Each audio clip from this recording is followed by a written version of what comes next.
Tonight we're going to talk about how trying to be frugal with one's expense account can sometimes lead you to a fun day of pinball. Does that make sense? Probably not.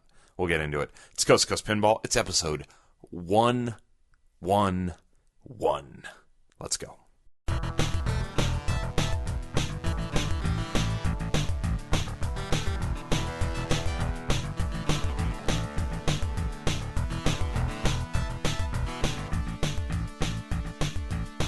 Welcome to Coast2Coast Pinball. My name is Nate Shivers. This is a podcast commentary. I am a man out of quarters. It was a long day. I will tell you that I left San Diego this morning at 6:30 in the a.m. In the a.m. 6:30 I left. So I was up at 4 a.m. And I flew to the great city of Seattle, Washington. And then I left Seattle about 6 hours later. And I flew to Boston. So I'm coming to you tonight, not live, Monday night, October 6th, from Boston, Massachusetts. Actually, the outskirts. We'll call it Tewksbury, shall we? Tewksbury. Long day. Why did I fly to Boston via Seattle, you might ask? Well, here we are in the fourth quarter of 2014, and I'm a salesman, and I have a budget that I work on to work my territory and travel to my territory. And I can use that budget any way I want. I could take one dealer out for a big fancy giant dinner with kings and queens and riches and gold and spend my whole budget in one night if I wanted. Probably wouldn't be here to see next year's budget, but I could do that. Or I could choose to take 15 or 16 round trips frugally throughout the year to see as many of my accounts as I can over and over, and stay in the cheapest hotels I can find that aren't frightening and stretch my budget way out, however I want to do it. Well, heading into the fourth quarter, I was looking for the best price flights to get to Boston for this trip. And I found a flight that connected through Seattle with a 6-hour layover. That's a flight nobody books, but guess who booked it? I booked it. This guy, thumbs to my chest, I booked it because I knew two things. One, my grandparents live in the Seattle area, and I could go see them. I could be a good grandson. However, they live kind of outside of Seattle, Bremerton. Could take a ferry. Ferries could get delayed. Boat could break down. I could miss my flight. Or I could do the safer bet, the more podcast-friendly, pinball-oriented choice, and get a rental car, on points, I might add, and drive up to downtown Seattle and go see the Seattle Pinball Museum. So you can guess what I did, right? So that's what I did today. I flew to Seattle. I got in a rental car. I drove up there. I was actually early, and I found the best fried chicken on the planet, ladies and gentlemen. If you're anywhere near Seattle, find this place. It's called Eazles or Ezzles. I don't even know how you pronounce it. E-Z-Z-E-L or L-L-S. Fried chicken, about 1.5 miles, 2 miles away from the Pinball Museum in Seattle. And oh my gosh, this fried chicken will change your life. But I digress. I had been wanting to go to the Seattle Pinball Museum for quite a while. I've actually been in the Seattle area in the last couple of years a few times and just never had the time to get over there and go see this place. It's been open a couple years, I believe, and they have a fantastic selection of games. I got to tell you, people ask me all the time. Not all the time. A few people, a few times, have asked me, Nate, why don't you open up a pinball place, like a barcade? And I say, because I don't want to lose all my money. Or I just make a joke and think, I don't want to do that. I have a job. I don't need another job. I want to keep pinball fun. So I've always downplayed that idea. My friend Zach, who you heard on an episode of Coast2Coast Pinball, has floated that to me many times. Because Zach likes the idea of bartending. He's a bartender. He bartends the parties. He makes margaritas. I don't drink, so it's all just Greek to me. But he's really into like mixing alcohol and whatnot. And he's like, dude, let's open a barcade. And I'm like, dude, I don't want to do that. I don't want to lose my money. So I've never actually had the urge or thought like, yeah, I could see myself running like an arcade or a barcade or a pinball hall or whatever you want to call it. Until today, I gotta tell you folks, going in to the Pinball Museum in Seattle, and I guess we need to do this since we're here, right? Trip reports. Going into the Pinball Museum in Seattle made me want to own a pinball museum. I loved it. It was like noon. I got to this place at literally like 5 after noon, and it was like sunny out, bright, sunny, beautiful day in Seattle. No clouds to be seen, and it just felt great in there. There's like 50 games or so, 40 to 50 games of not all eras, but a lot of eras. EM games, early solid state games, late model Stearns, everything in between. Cool vibe, cool color scheme, sides of EM cabinets up on the wall as decoration. Their posters from their leagues and the Northwest Pinball shows and T-shirts on the walls. It just had this like fun, welcoming environment. They had like Christmas, like white Christmas lights drooped down from the ceiling, and then the upper level had games up in it, sort of like a loft that looked over the rest of it. I was standing in there just so happy. I was so happy. All the games that should have been on 3 balls were on 3 balls. The games were, for the most part, in really good shape. There were some games turned off. When I walked in, there's literally a dude with the glass off of Metallica Pro working on it, like going to town working on Metallica. So like they're working on it. It's hard to upkeep 50 games. I get it. Captain Fantastic upper right flipper wasn't working. I let the guy know. He said, "Oh, we need to turn that one off." I said, "Yeah." Godzilla, a little dirty. A little dirty, could use a rub down on the playfield, a little buffing action. But for the most part, the games were in really fantastic shape. You could tell a lot of work had been gone into getting the right plastics for the games that needed new plastics, because a lot of these older games had these really bright, fantastic looking plastics on them. I'm looking at you, Future Spa. I'm looking at you, Black Hole. A lot of cool games. Interesting mix of games. I try to make this a habit when I go into a large collection on location somewhere and I have lots of games to choose from. I will start out and go old school. I will find an EM game to play first. And so I played Target Alpha first. Target Alpha was in one of the tournaments I played at this year. I believe the Southern Fried Game Room Expo in the Classics division there. So I kind of like spent some time on Target Alpha. Definitely a fun Gottlieb EM that I would love to have at home. And then I kind of worked my way through some of the different games. I played a little Tri-Zone, which is a Williams solid state early, like a game from my birth year. And I'm always kind of on the lookout for a game from my birth year, something from 1979. I think it'd be cool to have a game from 1979 in my house. And there's been a Tri-Zone on Craigslist and eBay in Southern California, but I'd never played Tri-Zone. And then I played Tri-Zone today and realized that game's not that great. So that kind of came off my list of possible birth year purchase games down the road. So I worked my way through that. Aztec, unfortunately, was not working, which was too bad. I played Attila the Hun, a game plan game from the early 80s. I'd never played that before. That was kind of cool. Not a fantastic game, really. Some of those game plan games have a certain sort of hollow feel to them where they just don't feel. You go from the Gottliebs from the late 70s, early 80s onto a game plan game, and you can tell. There was a Bally Black Pyramid up there also that is a game I've not really spent much time on. Sort of like one of those, quote, hipster cool games. It's kind of a cool game. It basically has like 3 or 4 shots that you're trying to hit over and over and over again, but I got into it. I played it. I enjoyed it. I had some fun. Played Future Spa a bunch. Future Spa showed up at PAFA this year, and it kind of kicked my butt, so I spent some time on Future Spa. That game's hard. Game, you can die a lot of ways in that game. A lot of ways to die in Future Spa.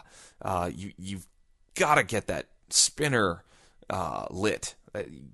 It's what I was doing. I was trying to light the spinner, and I couldn't decide if I should hit the inline drop targets with the backhand of the left flipper or trying to hit it off the tip of the right flipper.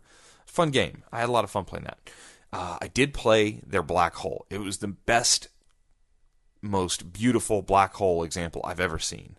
It played great, it played fast, played accurate, looked great, made me want it very badly. So, wide body 1981 Gottlieb Black Hole, they're just like waiting for your attention.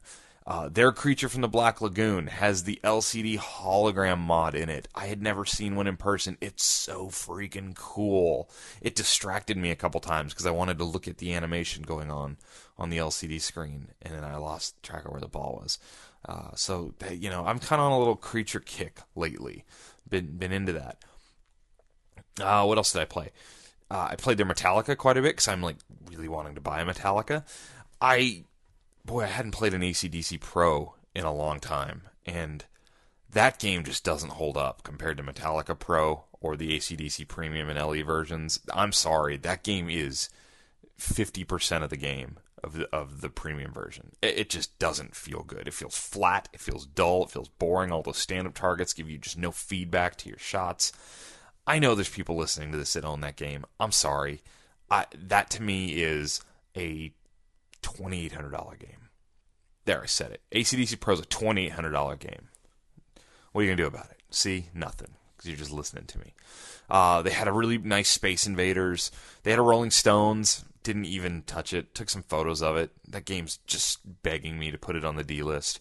I may have to do that at some point. They do have a Star Trek Premium. Didn't play it. There were people kind of on that game quite a bit. They have a Wizard of Oz LE. It's the only game in the room. So you pay a flat fee to get into the Seattle Pinball Museum. And you can either pay $18 to have unlimited re-entry throughout the day. Basically, it's an all-day pass. Or you can pay $12 to just kind of come in once, so to speak. So I paid $12 because I only had a couple hours and I had to get back to the airport. And for $12, I got a lot of pinball. I mean, I really felt like I got my money's worth.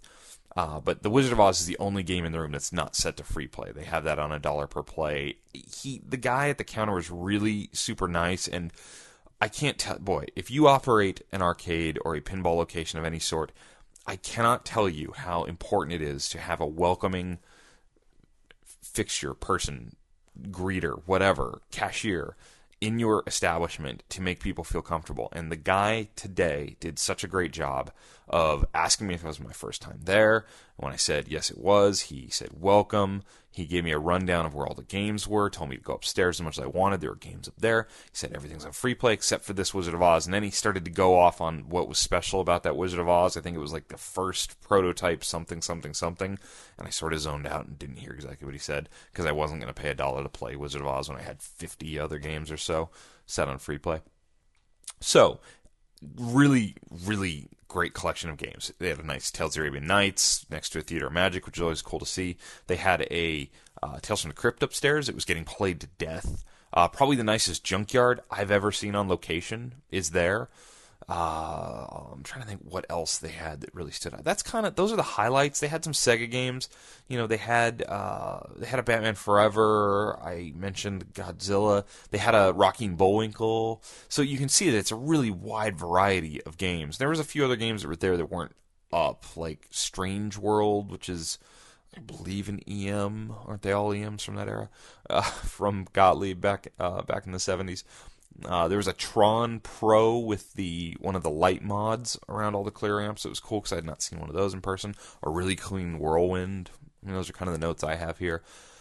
I bought a T-shirt because I think their logo is really kind of awesome. So bought a T-shirt. I mean, I can't say enough about the Seattle Pinball Museum. Now, I alluded to this last night on episode 110 that I believe Seattle may be in the western side of the country, and if we take out, I'm going to say, one of the top cities in the country as far as location pinball. I implore you, if you're in the Pacific Northwest, to enjoy what you have. There are at least 8 or 9 locations in Seattle with more than half a dozen games. And there's at least 4, because there's an arcade in Tacoma called Dorky's, which has a ton of games, which unfortunately is closed on Mondays, so even if I'd had any extra time, I couldn't have gone there. They have a place called Flip Flip Ding Ding, which may be the coolest named arcade in the country. I think there's a place called Addaball up there, and I'm forgetting one, maybe 8-Bit. I think 8-Bit Seattle also. There are a bunch of, expanded collections in Seattle, and I'm forgetting a couple here. There's an ice cream parlor chain in Seattle with pinball in it. How cool is that? I think Seattle has to be in the running for top location pinball cities in the United States. And if you have an opinion on that, I'd love to hear from you if you think somewhere has it better. 'Cause I'm not sure if I can think of one. In my head, I always think Chicago, but every time I say that to somebody who's from that era, they say, no, it's really sporadic. There's a few games here, a few games there. But as far as large collections in one city, it might be the Seattle area.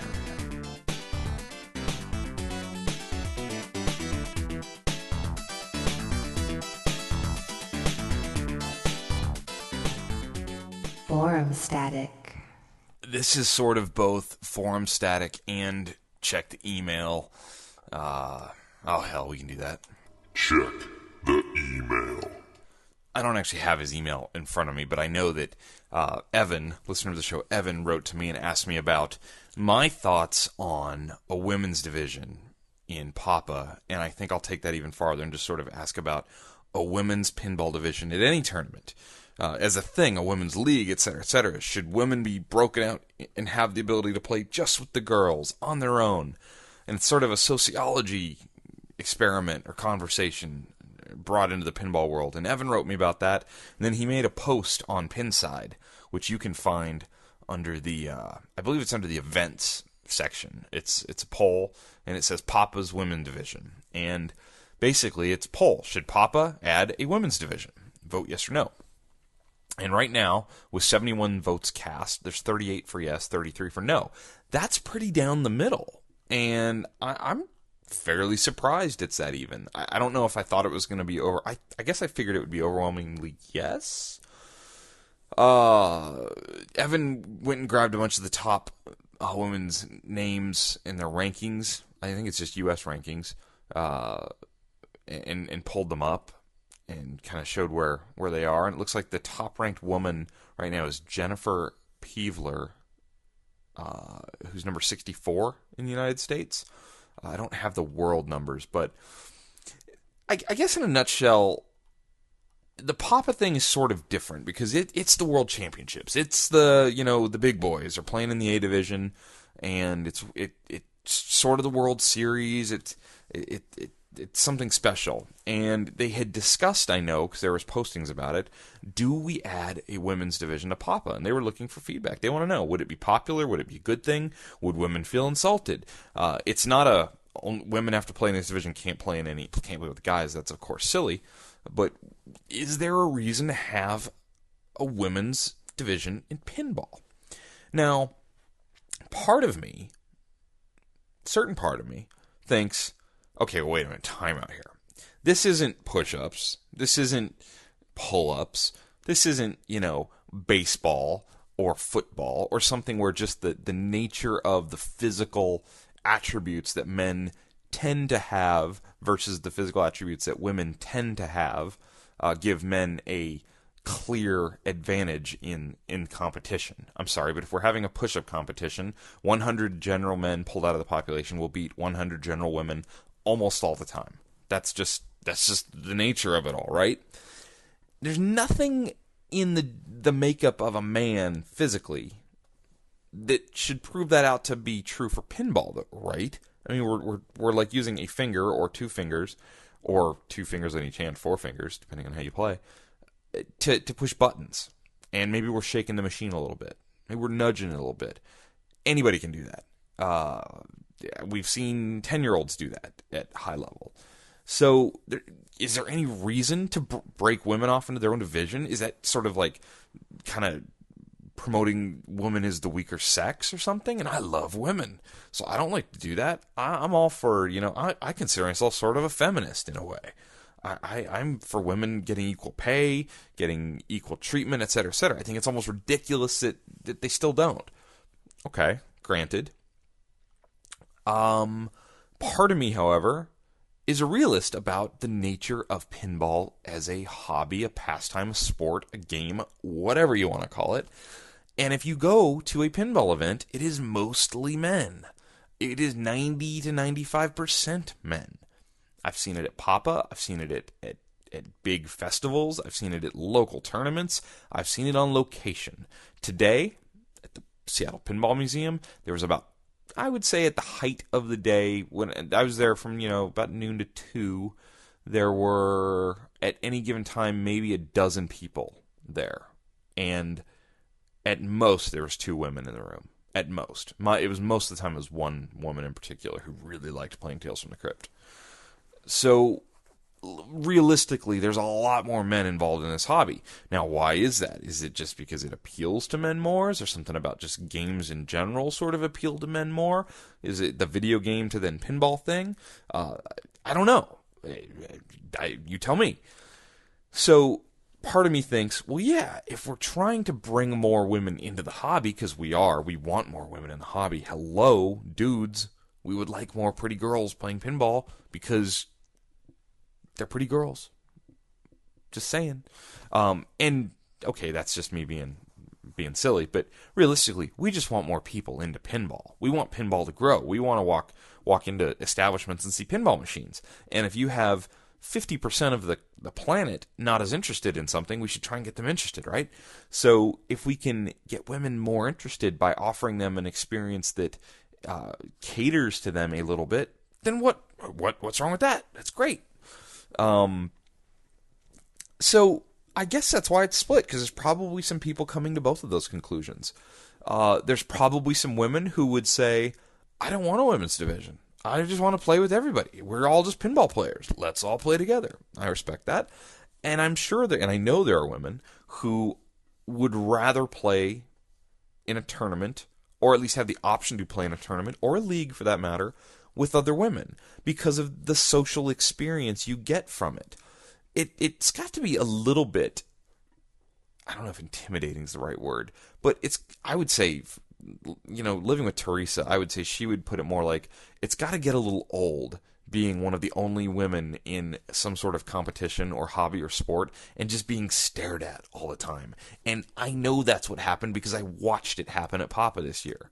There was one nice young lady playing in the C division, and she was dressed attractively. I believe she was actually the girlfriend of an A division player, if I have my facts straight, which I may not. And I watched dudes just line up and stand to watch her because she was attractive, and there's a bunch of dudes there. That's just that's just the nature of the business, as they say. So I could see how a woman might think, yeah, it'd be great to get together with 10 or 15 or 30 women and just play a tournament between us girls. Us girls have the same social upbringing, or at least a closer social upbringing. We've had more of the same life experiences. We've arrived at this spot with a similar journey, right? Maybe you're following me here? So, yeah, I think I'm all for a women's division if there's demand for it. I'm thinking Papa found there probably wasn't going to be the demand. That's just total guess, and I'm sure we can find out the answer to that. But I'm guessing that they looked into it and thought, man, we're going to have like 7 women join this, or like 11 women. And let's not do that. It's Papa. It's the World Championship. We need to respect the facility, respect the organization more than have some really low number turnout. But then it begs to ask, maybe you have that low number one year, more women see that, oh, look, there is a women's division. I could play in that. I might have a shot to win because, some women probably are intimidated because they haven't put in the hours on pinball that maybe their boyfriends or husbands who are getting them into this world have. Because, like it or not, that is how a lot of women are finding pinball. It's not because they're finding pinball on their own, which, yes, I'm sure there are plenty of women out there who are. But I live with a woman who has only gotten to pinball because of me. And I know there's so many men in the hobby that a lot of them, those men's significant others, are women, and those women will find the hobby through those men. So there's a pool of potential players out there that are the significant others of many of the people already there. So let's offer them something, right? It's not about random pinball playing women out in the world. It's more about significant other of dude who's already here, I think. I think that's the conclusion. I've been thinking about this for like 3 days. That's the conclusion I've sort of come to. So if you treat it more, we have a seniors division, we have a juniors division, and, the juniors, you can argue, they're just younger, their motor skills are developing, their minds are developing, blah, blah, blah. And you could argue with the seniors, their minds are degrading, their motor skills are degrading. I'm sorry. I know there's some guys who are going to hate me saying that, but I guess that's the argument for those divisions, right? Or those people have the similar journey to get to where they are now. Which, by the way, I think the seniors division should be bumped to 60 years and older, myself. But maybe we have a women's division, too. And maybe it's not maybe it's not a huge big tournament. Maybe it's a side tournament. Maybe it's a charity tournament for breast cancer awareness. We're in the pink month of October. I don't know. So it's another one of those. I kind of want to throw it out to the listeners. I'd like to hear from the women. And I know I don't have a lot of female listeners, but I know I have a lot of men whose girlfriends or wives or significant others might have some input onto that subject. Because I think it's an interesting one, and I think it could be one of the major growth areas of pinball going forward. So, yay or nay, women's division, I encourage you to go check out that thread on Pinside. Please vote. I voted yes. That's where I ended up. I voted yes. So.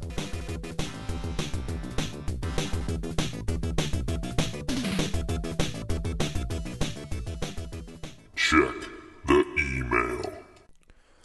All right, jumping right into the Coast2Coast Pinball at gmail.com mailbag. Listener, friend of the show, friend of mine, Mark writes me, so Nate, just listen to 109, just food for thought. How many pinball shows do you think are in the making at the present time? We're talking about TV. Pinball and TV is the subject here. Of those, how many do you think have a legitimate chance of actually getting picked up by a network? How many different spins, or maybe a better way to say it, is storylines can you put into a pinball show? Is it a World Poker Tour style show? Is a World Poker Tour style show really interesting? Or would a Storage Wars or Fast and Loud, or maybe a Storage Wars Fast and Loud format be more entertaining to the mass general public? Mass general public equals more exposure, equals more viable show, equals more valuable ad dollar, equals happy network, equals pinball show on TV. I will leave you with this. I have a feeling we will see a pinball show on cable TV at some point. Will it be entertaining enough to be successful? That is the real unknown. Mark, that's a great question. You're a smart man. Here's what I think about the pinball thing. I think there is a show out there that either centers on pinball, uses pinball as the backdrop, or something to that effect. Will it get on TV? Now, based on things that Josh Sharp told us in the interview, based on things a couple other people have sort of dropped little hints to me about, I've actually had a really flattering email from somebody asking me to get involved in something that I think is already not happening. So based on all of that, I think that people are definitely looking at pinball and thinking, okay, is this something viable in this reality TV saturated, world? Poker, I was there for poker to really, I started playing poker the year Chris Moneymaker won the World Series. I was already playing tournament poker at 18 years old when he won that World Series. That was a big deal.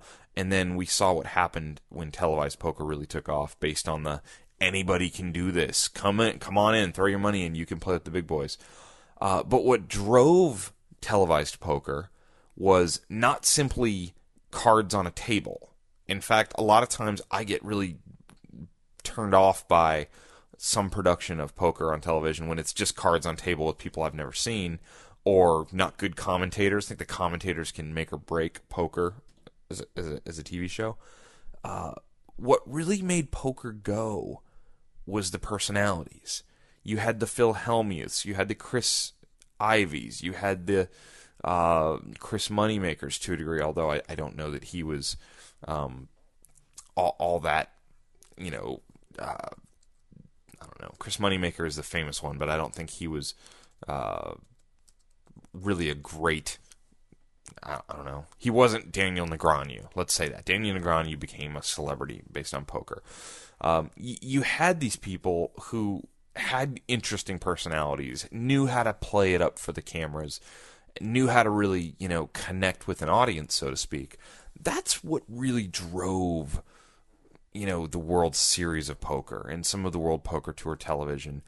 Poker After Dark, I thought, was a lot of fun, where you had just this cast of regulars sort of cycling through for like an hour-long show, late night TV every night. I used to go to sleep with that on when I was playing a lot of poker, 7-8 years ago. And so that's what I think pinball needs to figure out. When you look at these Storage Wars type of things, or these remodeling TV shows where you have a reoccurring cast, where just sort of the situation changes each time. that's possible too, but you got to find those personalities. And I think pinball has them. I really, really believe pinball has them. I actually threw this out as Josh and I were emailing. I was just riffing off the idea of, who do we have and who do we know? And who we have doesn't necessarily need to be how they're portrayed on a TV show. We could Hollywood it up a little bit. You could take a guy like, I don't know, like a Keith Elwin. Keith Elwin's like probably the best or one of the best players on the planet. And I don't know that watching Keith on pop-up videos and seeing him in person, I don't know if Keith's flamboyant on any level whatsoever, but he's kind of he's got a look, he's got a vibe. You could turn him into like, the cowboy, the kind of quiet assassin, greatest player, in the world type of guy. You could make a character out of him. Bowen Cairns, I think he already is a character. He's incredibly smart. He's the professor. He's the statesman. You can paint these people into characters if needed. Hey, Josh and Zach Sharp. You got these two young, good-looking dudes. They're brothers, sons of, a pinball luminary. Sibling rivalry. I mean, there's storylines galore if you look and if you go for it. And a production company that would put together a TV show, that's what they'd be doing. That's exactly what they're looking for and thinking about. So you get that. So do you have characters that can connect with people? Okay. Well, what's the format? What is the format? Are we just going to show tournaments? Because I don't think tournament pinball, the way that we have it now and it is now, lends itself all that well to television. It's okay. It's good for those of us who are hardcore. I can sit and watch finals of a Papa Circuit event on the internet. I can get into that. But it's not the greatest viewing experience. There's a lot of intricacies that are happening very fast that even if you have a really good announcer, just kind of slip by. And I think with the other kind of the other wild card in all of this is we're not all playing the same game. Pinball changes every time you go to a different machine. It's this whole new experience. It's one of the greatest things about this hobby. It's also going to be one of the hardest things to sort of present to an audience who has no idea what the difference between an Addams Family and a Metallica Pro is. How do I explain to somebody that, this, Big Buck Hunter Pro pinball machine is very different from this haunted house pinball machine. I mean, think about it. These are drastically different machines that we play on.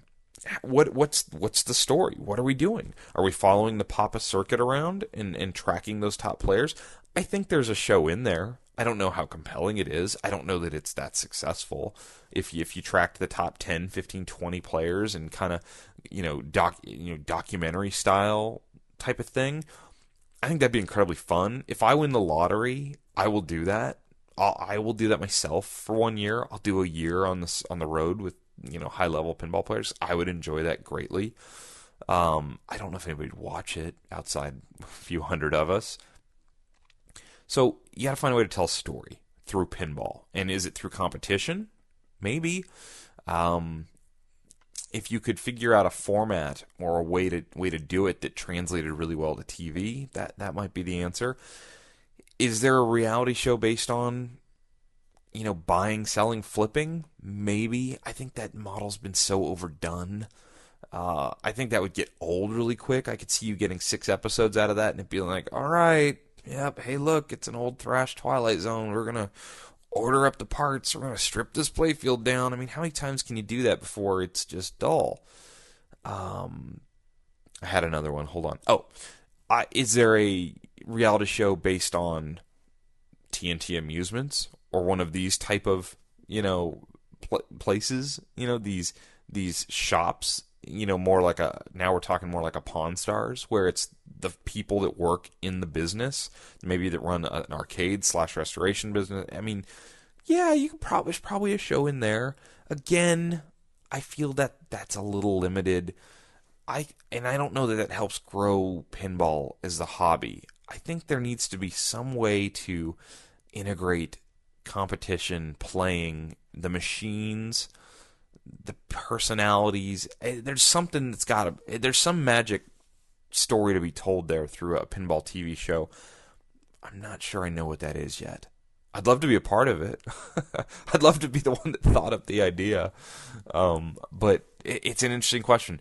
Do I think there will be a pinball TV show? Yeah, I do think that something will come to life because TV's always looking for the next thing, and somebody's eventually going to greenlight one and get it up and going. And I think there are enough personalities there that somebody with a little bit of vision could put something up. So I guess that's my long-winded answer to Mark's question. Thank you very much for emailing, Mark. All right, let's see here. All right, this is from Ophelia. Ophelia writes, I noticed in episode 105 you mentioned about how you didn't like the term homebrew to refer to small startup pinball makers. I got the impression you're not familiar with the term in video game parlance, but I'd bet it's related to that. Homebrewing in video game parlance refers to video games either modified or created from scratch for pre-existing systems by individuals, small groups, without officially being a developer. Homebrewing became popular in the 7th generation of video games due to... I will stop you... Okay, now in the second paragraph, I think he gets more on track with what I was thinking. That being said, its further original definition would definitely apply, if not more so. Homebrewing, of course, used to refer to liquor created in someone's house during the Prohibition era. Yes. Also, on an unrelated note, I was a bit confused when you were referring to J-pop pinball tables. Is that a commonly used term? That's the first I've heard of it. It's a good thing you explained that it stands for John Papaduke, considering as an anime fan, I would associate the word J-pop with Japanese pop music. Not a fan of J-pop, but if there were tables themed on the likes of AKB48 or Hatsune Miku, I'd try them. Smiley face. Well, Ophelia, J-pop, John Papaduke, I see that. That gets written as an abbreviation quite a bit. I think if you listen to Don and Jeff's Pinball podcast over the years, you would hear them probably say J-pop quite a bit. I think I probably got that from reading forums and listening to their show. John Papaduke.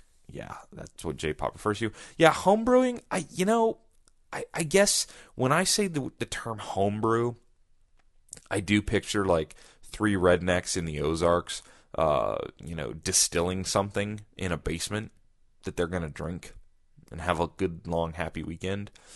And homebrewing seems to sort of have a recklessness to it, whereas what I see happening with Skit V pinball, with things like Multimorphic, obviously Spooky Pinball, Riot Pinball, those are pretty long-term, thought-out projects, just on a smaller scale than what, say, Stern or Jersey Jack might be doing. So I can't really feel comfortable with that term homebrew.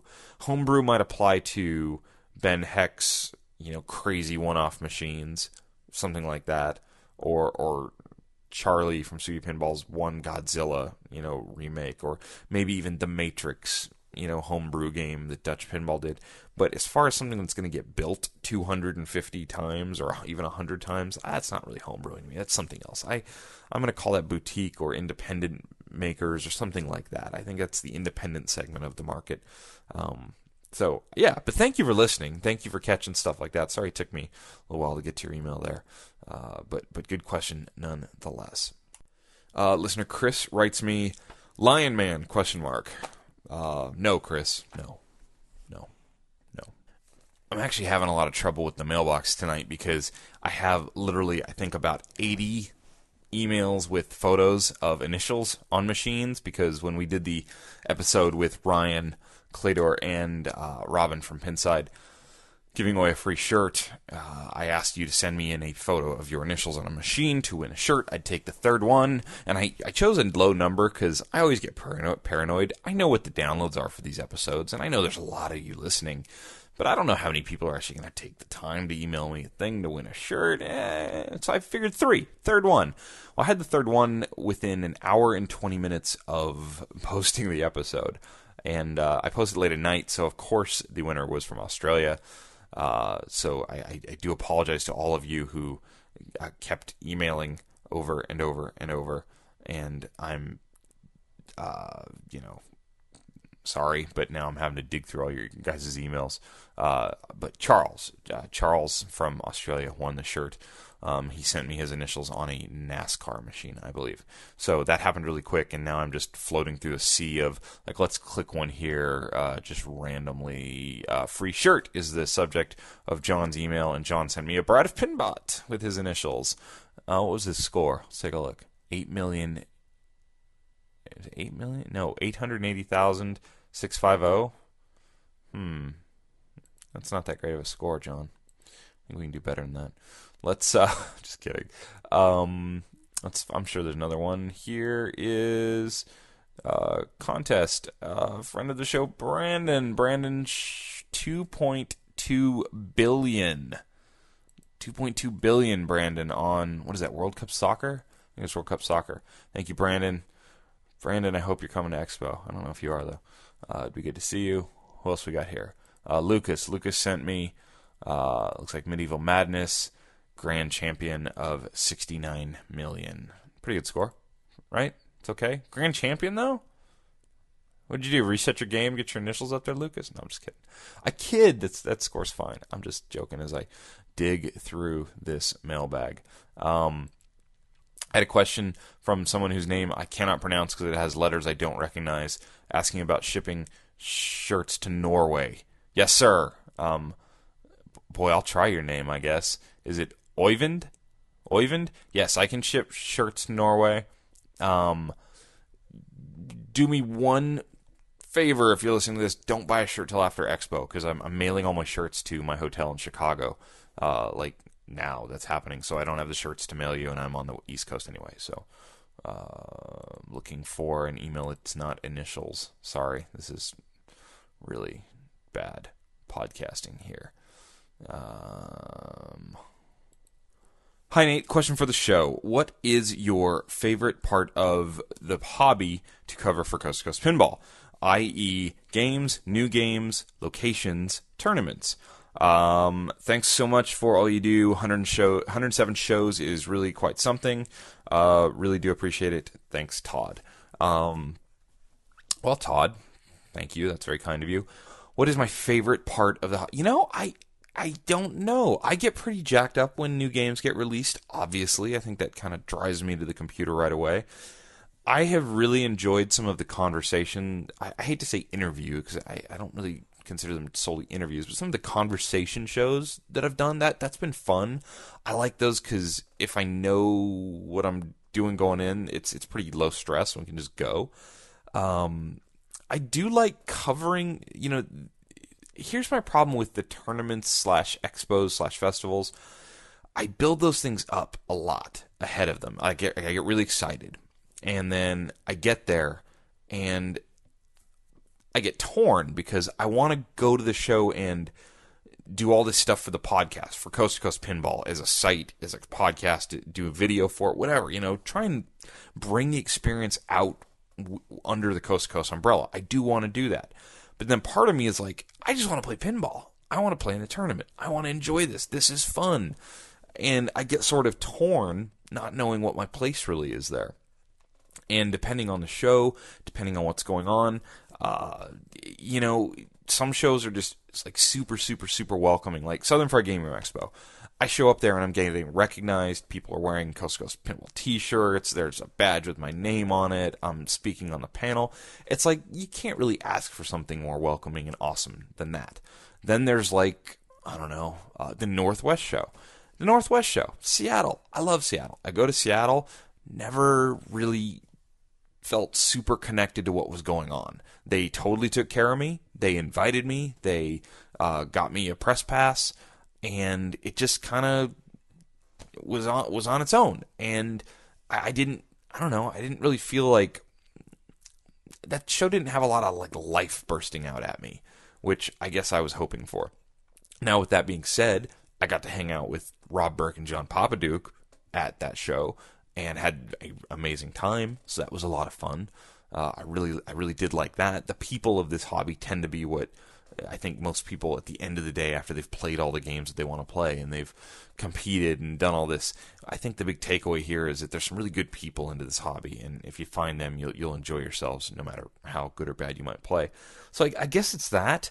When I started this whole podcast, it was all about just, I think, filling a content gap that I thought was there and scratching the itch for broadcasting that I have. I went to college to be a broadcaster. Didn't exactly turn out that way, but that's what I went to do. And this is sort of that, kind of. I like that.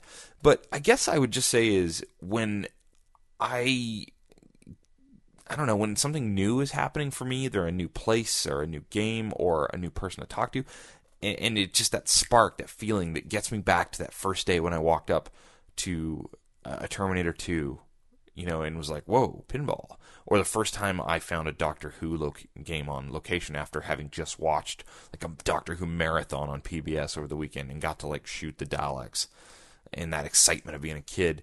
I still get that with this show.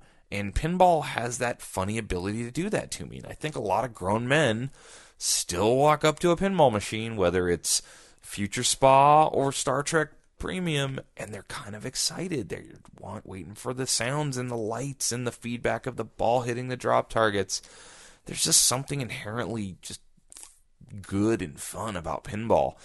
That's, I guess, such a generic cop-out answer. I know, and I'm sorry, Todd, but that's kind of my favorite part about this whole thing, is it's just for the fun of it. It's just for the fun of it. I really enjoy it. So, I do really enjoy emails like that, and thank you for the kind words. I guess you were at 107 when you listened to that. This is episode 111.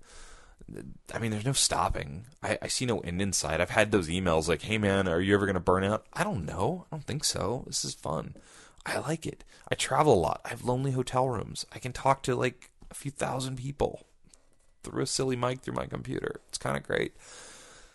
And with that long rambling question answer thing, we will conclude episode 111 of Coast to Coast Pinball.